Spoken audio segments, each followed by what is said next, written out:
Hello guys, I found this video on the internet and I decided to share with you guys. First, let's watch this video and I will share my thought later. Pay attention.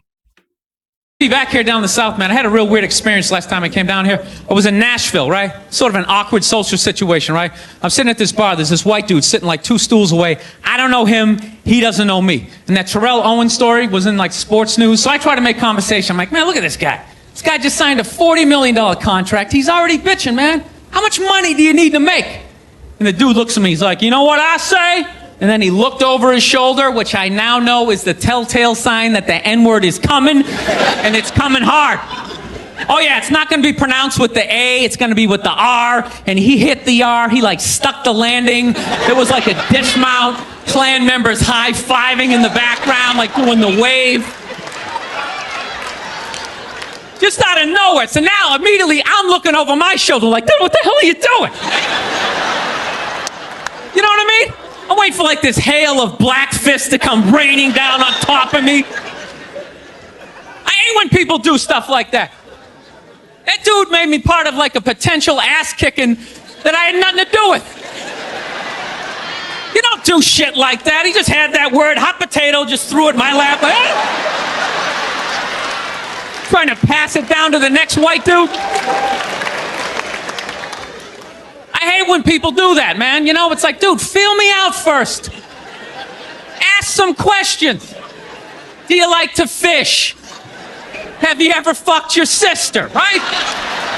I start rattling off answers, then you go old school. You give me a pamphlet, you tell me about your militia. Don't just dive into it. That dude was one of the angriest people I ever met.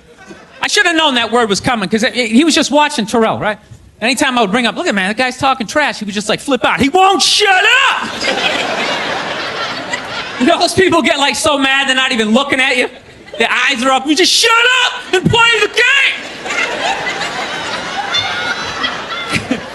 You know what's funny? I don't even like Terrell, but now I love the guy. Because every time I see him talking trash, I know this idiot in Nashville is just losing his mind, like kicking over his kitchen TV. Shut the fuck up! Actually, I got a couple of friends of African persuasion, and I gotta get rid of them, man. I gotta admit to you. I'm finding I'm spending too much money on clothes hanging out with them, because I gotta like fucking try to keep up with their wardrobe. It's like every time they go out, they got all brand new shit on. All brand new shit. So when I show up with my white version of brand new, which is, you know, I ironed the shit, right? I ironed it, right? It's new. They just start trashing me. I can't keep up with them, man. They got like fucking 58 pairs of sneakers. Ever notice that shit? Like every color fucking Timberland? And I don't give a shit what fucked up color their shirt is. They got a pair of shoes to match it and a hat. I'll tell you, it's actually funny. You know what? That's actually how I judge black guys now. When I first came to the city, like, all black people scared me. No, I was like the typical white dude from like the suburbs, you know what I mean? Had no frame of reference, you know? So my only frame of reference with black people was like those, remember those early 90s gangster rap videos? Throw the fucking LA riots in there, man. It was fucking horrible PR. I'm watching the videos, look, he's got a nice car, he's got all the women, and he's still fucking mad. These black dudes are never happy. But after 10 years of living in the city, this is how I narrow it down. Whether a black dude scares me or not. Black dudes with dirty sneakers scare the fucking shit out of me. No. I figured out in my head, because I know from hanging out with them, that's the last shit that they're gonna let go. The immediate shit that they have on. So I think, you know, if his sneakers are fucked up, that means his life is fucked up. Every time he leaves his building, the whole neighborhood, oh, shit! Everyone starts making fun of him. He's on the train in a bad mood. I kind of have this howdy-doody, kind of mug-me kind of face. I'm not saying something's gonna happen, I'm just saying, I'm paying attention. I'm not judging you. Not judging anybody. I didn't know anything about lotion, never used it the first 33 years of my life. Never used it. Till one night I was going out with this black girl, right? She was getting ready and she was just putting that shit on everywhere. Just slathering it on. I thought she had like a rash or something. I'm like, what do you got, like poison ivy?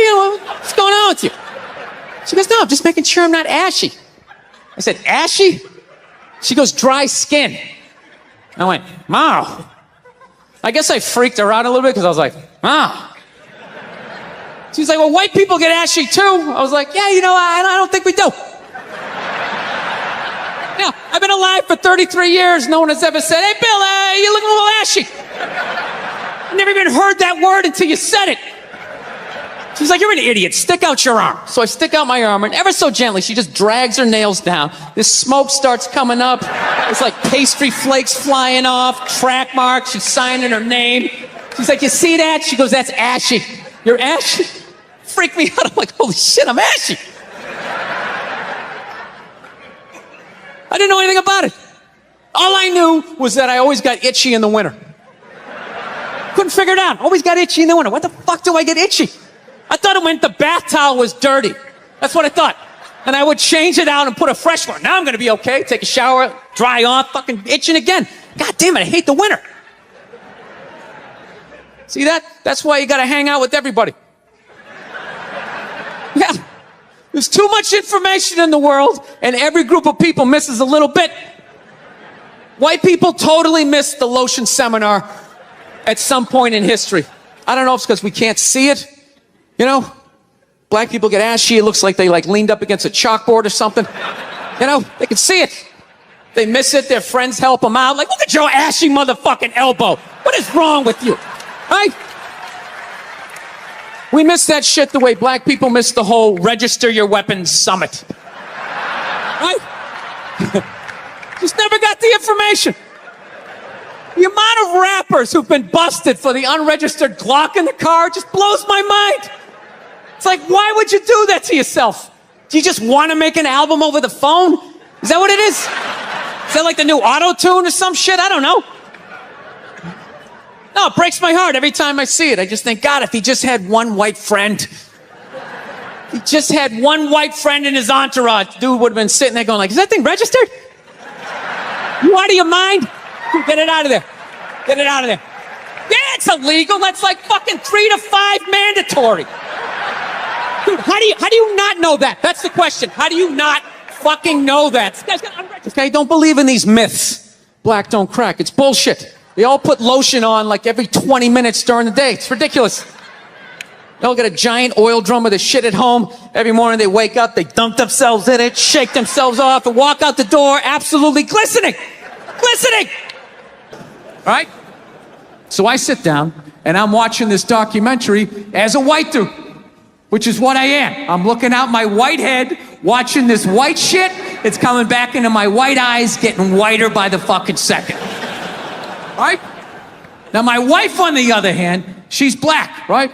Now, I hate saying that because it makes it seem like I'm gonna start doing some stupid comparison jokes. You know, those dumb white guy, black guy jokes? And it's always like the white guy's like, oh, Jesus, I gotta do my taxes. Can this chair hold me? The black guy's always like, you need to loosen up. You gotta relax, man. You just gotta let it happen. All right?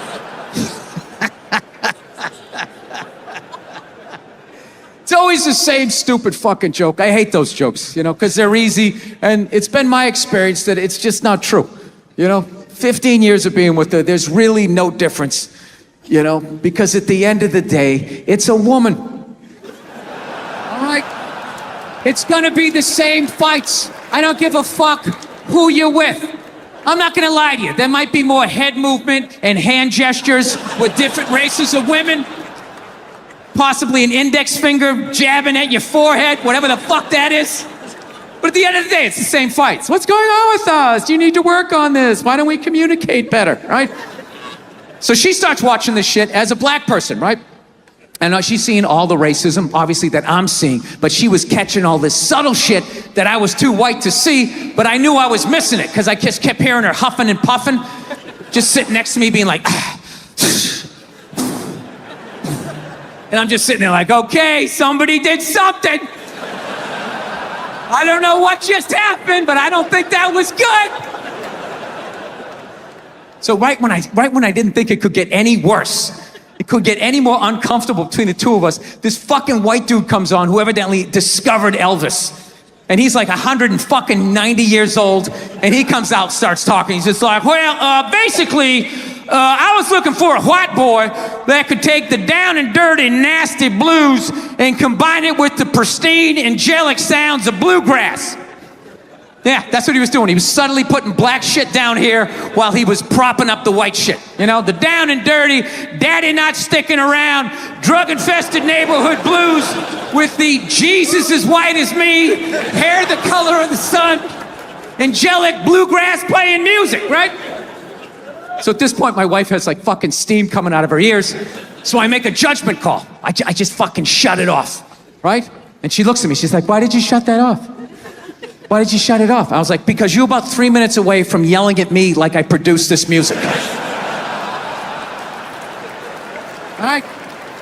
Let's just forget it. We'll watch something else. She's like, no, why can't we just watch the rest of this and then discuss it afterwards?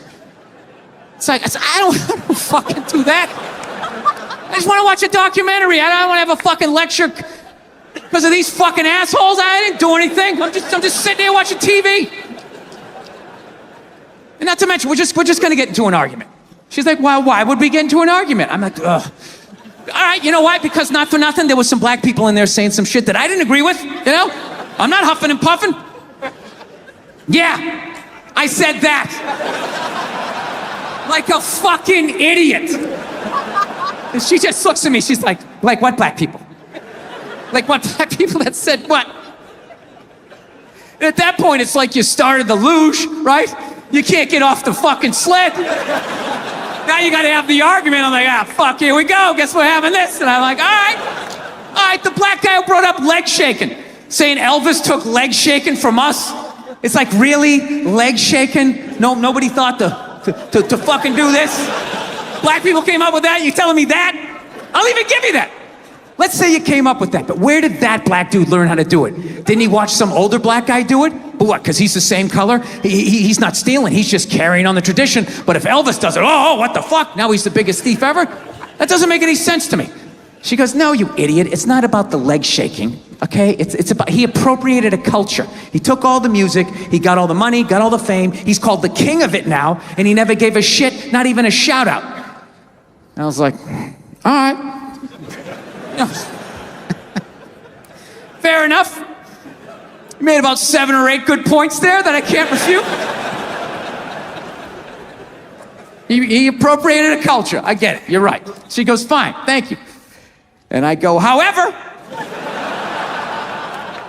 not for nothing, do I get mad at you when you get on a skateboard and you start going down the fucking street? Do I get all offended like, hey man, that's some white shit. Stop appropriating my culture, man. Some dirty white kid in Santa Monica came up with that, man. So she starts laughing. And I should have stopped there, but I'm a comedian, right? I'm like, oh, I'm getting a laugh. There's gotta be a bigger laugh, so keep going, Bill. Let's come with another example. So I'm like, yeah, do I get mad at you when you fly from LA to New York in under 6 hours? And she just, yeah.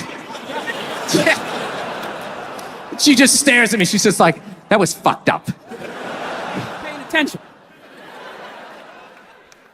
So I've been seeing this girl recently, this black girl, right? She lives up in Harlem, you know, gone out like 3-4 times, you know. First time we hung out like the Village area in New York, you know, which is sort of like a racially mixed area.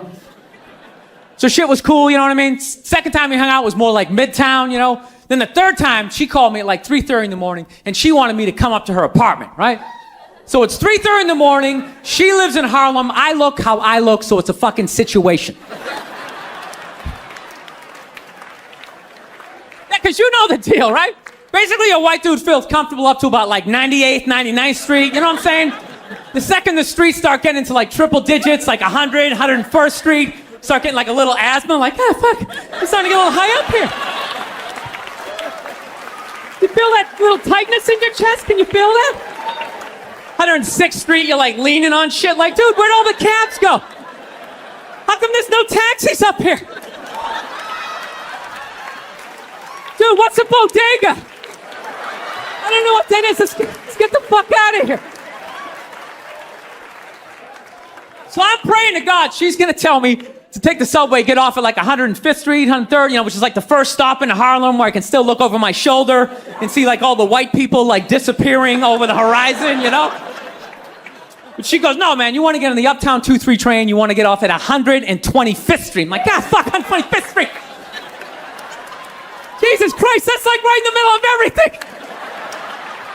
I'm going to be surrounded on all four sides. I can't fucking do this. So, at this point, I'm really trying to hide like the bitchy tone that's starting to creep into my voice, you know? And I'm trying to ask for really specific directions for when I get up there, because I want to know exactly where I'm going. So she starts naming the streets I have to go down, and every other street up there is named after like a black leader, you know? She's like, make a left on Adam Clayton, take a right on Frederick Douglass. I'm like, God, fuck Adam Clayton. Yo, dude, go on the internet, look up Adam Clayton. Did he kill a bunch of white people during the slave revolt? Dude, I ain't going up there till I know what Adam Clayton did. Fuck this shit. So at this point, I'm really having a battle with myself. Because I'm thinking I can't do this, right? I'm like, I can't do this, but my dick's going, no, come on, man, we can do this, all right? Just relax. Pull yourself together and get on the goddamn train, right? So as always, I listen to my dick. Oh yeah, I get on the train. By the time I get up there, it's like 5 or 4 in the morning, right? I'm staying on like Malcolm X and like Danny Glover or some shit, right? I don't even know where the hell I'm at. When I see the street I want to go up, I want to go up St. Nick. I can literally see her apartment building, but there's like 5 or 6 black dudes standing right on the corner, right where I want to walk by. So I'm like, fuck! Felt like I was on like some reality show at that point, like some sort of like white guy survivor. It was ridiculous. So I'm thinking, I gotta walk right by these guys, right? You know what's funny? I think that they were actually more surprised to see me than I was scared, you know? And I was really, really scared, you know, but I'm also really, really white, you know? Like shockingly Caucasian. You know what I mean? Like if you're not ready for me, I can like surprise you. No, especially if you live up there. You've probably seen a white person for hours, possibly days. So when I show up, it's almost like magical. Like a leprechaun came out of nowhere, you know? Felt like I should have had like a little pot of gold, like a rainbow behind me. Top of the morning to you, latte. Kind of danced my way past them. But it's been going all right, you know? Once I get in her apartment, I'm fine, you know? I relax. Sit down, you know, watch a hip-hop countdown. Pretend like I know the groups, you know what I mean? It's just getting there that's a fucking pain in the ass. But, you know, I don't get mad at it, because I figure, you know, black dudes got to go through the same shit, though, right? When you go out to the suburbs, go fuck a white girl, right?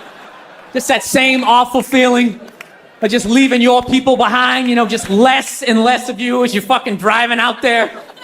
Probably start off lean and you're all fucking cool. 20 minutes in, you're driving like 10 and 2, the radio's off. Like, dude, I don't like this shit. I don't like this shit at all. There's too much grass, I don't see any rims. This is fucked up. None of the windows are tinted. I can clearly see white people in every car. This is fucked up. Listen, you guys were awesome. Thank you so much for coming out. Now, from my side, I think that is one of the best comedians in United States, especially when it comes to talking about Biases and prejudices do not appear out of nowhere. They are shaped by varieties of factors including history, culture, psychology, and some societal structures. Let's delve into these elements to understand why some white people may have biases towards black people. First, we have to acknowledge the historical and legacy of slavery and colonialism. The transatlantic slave trade and the institution of slavery dehumanized black people and entrenched racial hierarchies. This legacy continued with colonialism, where European powers exploited and subjugated African populations, reinforcing notions of white superiority. Next, let's talk about institutional racism. Societal institutions like education, law enforcement, and the judiciary have historically favored white people. This systemic inequality has created disparities in opportunities and treatment, which continues to affect perceptions and biases today. Then there are cultural narratives and stereotypes. Media often portray black in a negative light, reinforcing harmful stereotypes. From movies to news reports, these portrayals skew public perceptions and contribute to unconscious biases. Psychological factors also play a significant role. Implicit biases are conscious attitudes or stereotypes that affect our understanding, actions, and decisions. These biases are often learned from societal norms and media representations. Humans also have a tendency towards in-group, out-group dynamics, where we favor those who are similar to us and distrust those who are different. This can lead to prejudice and discrimination against those perceived as outsiders. Another factor is economic competition and social threat. During times of economic hardship, there can be a tendency to blame marginalized groups for broader societal issues. This scapegoating can exacerbate racial tensions and biases. Educational gaps and limited exposure to diverse groups can perpetuate ignorance and stereotypes. Areas with less racial diversity might see more ingrained biases due to lack of direct experience and understanding. Addressing these biases requires a multifaceted approach. Education and awareness are crucial. Promoting inclusive and accurate education about the history and contribution of all racial groups can help dismantle stereotypes. Policy changes are also necessary. Enacting and enforcing policies that promote equality and combat discrimination is vital to systemic change. Representation matters too. Ensuring diverse representation in media, politics, and other influential spheres can help shift perceptions and reduce biases.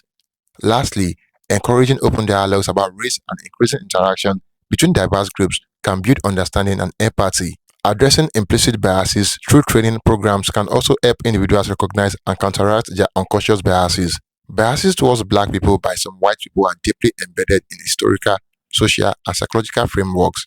Overcoming these biases require concerted efforts across education, policy, media, and individual attitude. By understanding the roots of these biases, we can work together towards a more inclusive and equitable society. Thank you for watching. Don't forget to like this video and share your thoughts in the comment box below. Until next time, cheers and have a good one.